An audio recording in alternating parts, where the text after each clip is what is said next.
향해 글로벌 동래 Chợt soi durong silo ing maklo ka sinun hiya kalal mal so kumay ka don fole ka omang amin dua ka swating hayam du lan ti sen lu ka tan lo atiru heyang em palay na ka pulo lo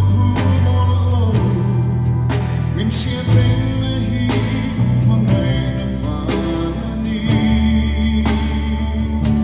ing fagin e lalpa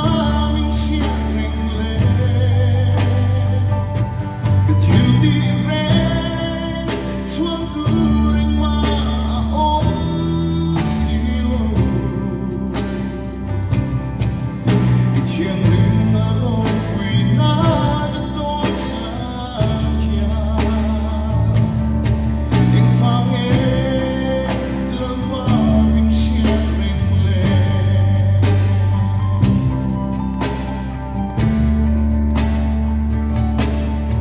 Mangay na chang le dur hiya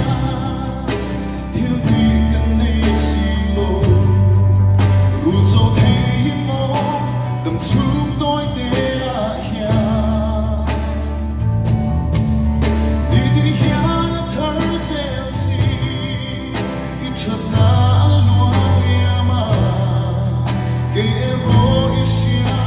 mi swal kan ni la ba ing fagin e lalpa min siempre le ka til di ren tuang kuring ma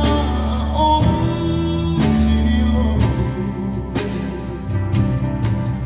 Itiang rin na rong quy na